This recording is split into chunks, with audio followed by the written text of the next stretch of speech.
बहुत समय पहले की बात है। एक घना जंगल था जहां शेर, बाघ, हाथी, बंदर, लोमड़ी, खरगोश और कई जानवर साथ रहते थे। जंगल में एक नियम था। हर 5 साल में जानवर मिलकर नया राजा चुनते थे। पिछली बार शेर राजा बना था। शुरू में सब ठीक चला, लेकिन धीरे धीरे शेर घमंडी और निर्दयी हो गया। वो अपनी ताकत का गलत इस्तेमाल करने लगा। कभी किसी से जबरदस्ती खाना छीन लेता, तो कभी किसी को बेवजह सजा देता। जंगल के जानवर परेशान हो गए।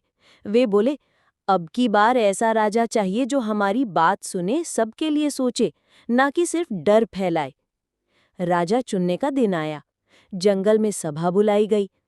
सभा में 3 जानवरों ने अपनी दावेदारी रखी।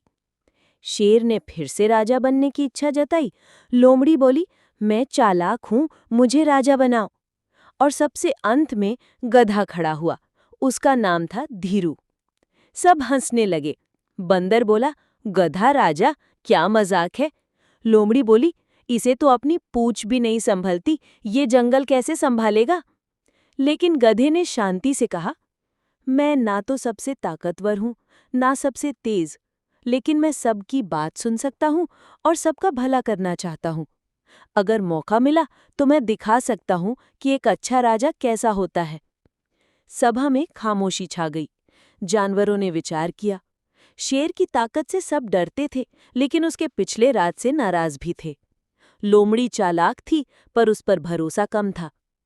कई छोटे जानवर जैसे खरगोश, हिरन, गिलहरी और बंदर गधे की सादगी और इरादों से प्रभावित हुए। आखिरकार वोटिंग हुई और आश्चर्य की बात, गधा राजा चुना गया। शेर गुस्से से दहाड़ा, लेकिन सबने मिलकर उसे शांत किया और कहा, अब जंगल लोकतंत्र से चलेगा, डर से नहीं। धीरू को महल में बैठाया गया। पहले दिन ही उसने ऐलान किया, अब से जंगल में कोई भूखा नहीं सोएगा, न छोटा न बड़ा, हर किसी की बात सुनी जाएगी। उसने कुछ नए नियम बनाए।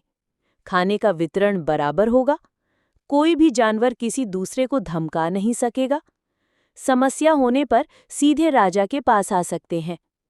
शुरुआत में कई जानवरों को विश्वास नहीं हुआ, गधा क्या कर लेगा, लेकिन धीरे धीरे सबको बदलाव दिखने लगा।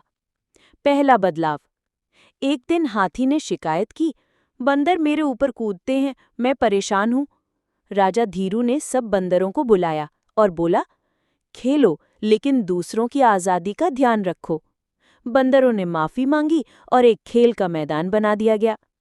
दूसरा बदलाव, लोमड़ी हमेशा खरगोशों को डराकर खाना छीनती थी। एक दिन राजा ने उसे रंगे हाथों पकड़वाया। धीरू बोला, चालाकी बुरी नहीं है, लेकिन दूसरों का हक छीनना बुरा है। लोमड़ी को माफी मांगनी पड़ी और उसे सार्वजनिक सेवा जैसे बीमार जानवरों की देखभाल में लगाया गया। तीसरा बदलाव, गर्मी के दिनों में पानी की कमी हो गई। जानवर परेशान हो गए। धीरू ने हाथियों, भालुओं और ऊंटों की मदद से एक तालाब खुदवाया। अब सभी को पानी मिलने लगा।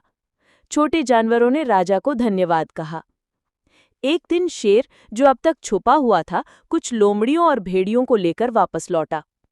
उसने ऐलान किया, ये जंगल मेरा था और रहेगा, मैं असली राजा हूं। जंगल में डर फैल गया। राजा धीरू ने सभा बुलाई और सब जानवरों से पूछा, क्या तुम फिर से डर के साए में जीना चाहते हो? सब बोले, नहीं। ताकत से नहीं, दिल से राज किया जाता है। अगर तुम साथ आओ तो तुम्हारा भी सम्मान होगा। शेर हैरान रह गया। उसने ऐसा राजा पहले नहीं देखा था। थोड़ी सोच के बाद शेर ने सिर झुकाया और बोला, आज से मैं तुम्हारा साथी हूं, ना कि दुश्मन। समय बीता, जंगल में शांति, खुशहाली और भाईचारा फैल गया।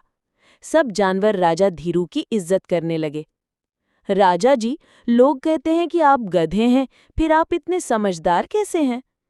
असली अक्ल ताकत या चालाकी में नहीं, बल्कि सबका भला सोचने में होती है। और जो सबके लिए अच्छा करे, वही असली राजा होता है। शिक्षा, सच्चा राजा वो नहीं जो ताकतवर हो, बल्कि वो है जो सबका भला सोचे, न्याय करे और सबकी बात सुने।